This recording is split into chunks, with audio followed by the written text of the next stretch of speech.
Então, tudo aquilo que você fizer que aumentar a sua alcalinidade faz uma diferença. Às vezes a própria água. A água, 70% do corpo em torno, como um todo, né? Você pega o sangue, é 90% ou mais.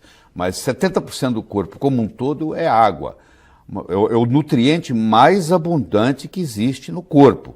E nós, na medicina, damos muito pouca bola para isso. O médico, em geral, não entende de água. Ele pensa que a água, o importante da água é ser pura. Isso é uma das características. Existem 4 outras tão importantes quanto, ou talvez até mais.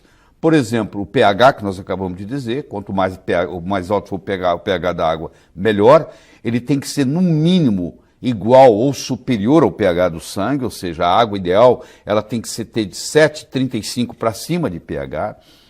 Tem que ter o chamado poder de oxirredução, porque você toma uma água, ela pode ser oxidante ou antioxidante. Se ela é oxidante, ela te envelhece. Mesmo ela sendo, você diz, mas é água, mas não interessa. Se ela tiver o ORP, que a gente chama, acima de 400, que é, por exemplo, se você tomar uma água de torneira hoje no Brasil, ela tem um ORP acima de 400, aquilo ali é uma água oxidante. O que é o ORP? O ORP é o poder de oxidação dela. Ela tem que ser mais redutora e menos oxidante. Como é que a gente examina isso? Existe um aparelho, um probo que você coloca dentro da água e isso mede, imediatamente te dá quanto que é o ORP. O ORP de uma água boa ele tem que ser negativo. Se a gente passar água no filtro, normalmente... Não muda o ORP. Não muda o ORP. Tem nada a ver com a filtragem, não. Tem nada a ver com a filtragem. A filtragem tira os resíduos, mas não muda o ORP. O ORP da água tem a ver com o ângulo da molécula, porque é H2O. Então, o ângulo do hidrogênio faz uma diferença, entendeu? E hoje existem aparelhos, eu inclusive busquei um meu em Hong Kong, fui buscar um para minha casa, onde você pega a água de torneira, passa por esses chamados ionizadores, e quando sai do outro lado, sai uma água não só com pH de 10, mas sai com poder de redução de menos 200. Quer dizer, essa é a parte boa da coisa, ele se torna um antioxidante. É como se você estivesse ingerindo um antioxidante. Mas tem outras coisas muito importantes. Por exemplo, a condutibilidade da água faz uma diferença enorme. Se você fala assim, eu vou levantar minha mão, levantar meu braço. Quando você dá o comando para levantar o braço, existe uma ordem no cérebro que caminha até os músculos.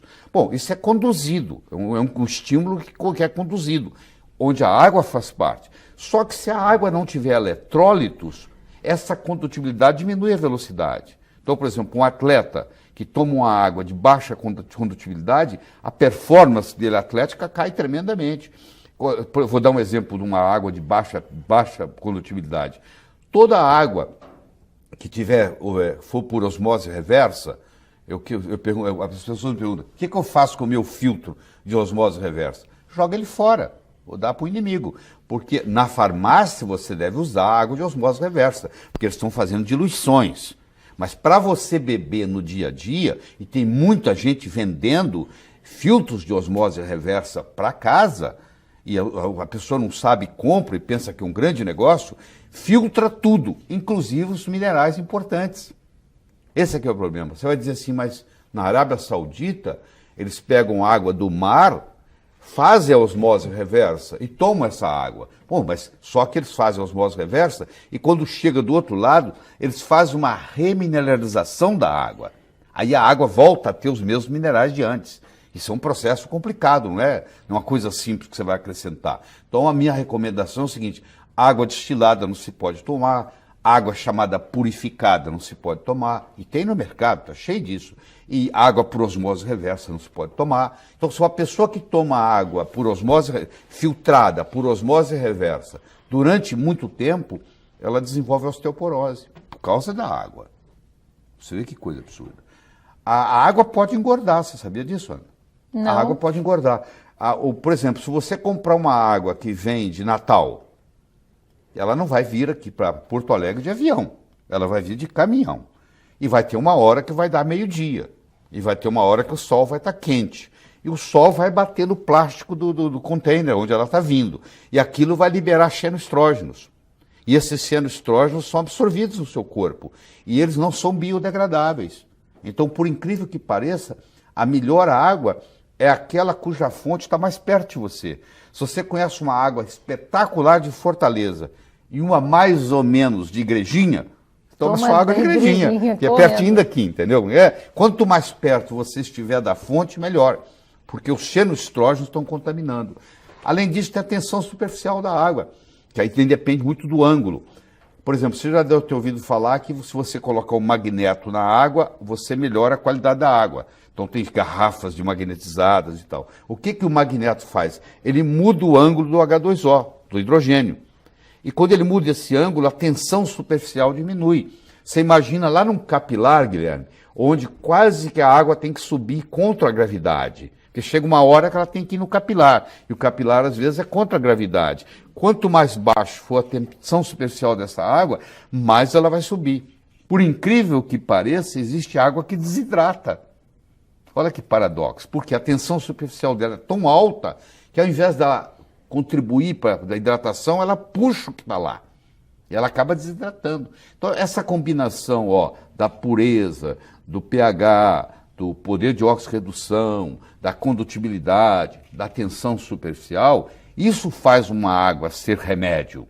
Existe um hospital em Tóquio, no Japão, onde o tratamento é feito com água. A pessoa está com câncer, ela interna, o único remédio que eles dão é o chamado Kangen. O telespectador pode entrar no YouTube, digitar Kangen, Kangen Water, e ele vai ter lá uns 20 filmes importantes no YouTube explicando o que é uma água medicinal, do ponto de vista científico. Então eles não precisam dar remédio, eles curam porque o pH é alto, a condutibilidade é boa, a tensão superficial é baixa, o ORP é negativo, aí você está tomando uma água que é remédio, entendeu?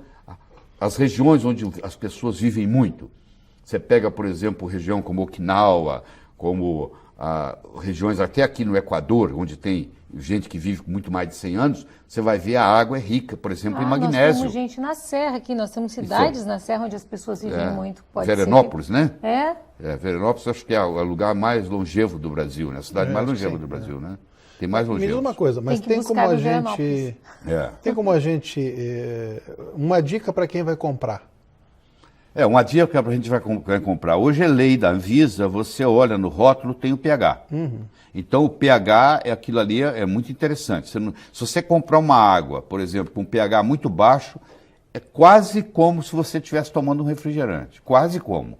Então, tem por gente... isso que eu disse que eu já tive que mudar isso aí também. Mas que eu bom, virei leitor de garrafinha de água. Os caras devem achar que eu sou maluco, né? Que eu fico olhando o rótulo para ver pH. E o restante desses itens que tu falou?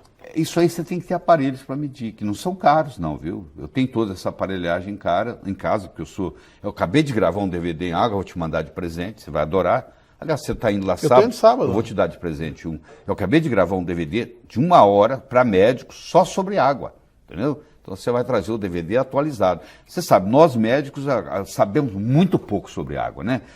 Apesar de ser o nutriente mais abundante no corpo humano. A gente devia ser o mais abundante, nós devíamos ter um conhecimento melhor sobre isso. Não se tem aula disso na faculdade de medicina. Infelizmente. Pelo menos na época que eu fiz faculdade. Não, agora estão pouco. As faculdades agora estão piores que na nossa época. Bem piores. Suco de laranja, Lenha.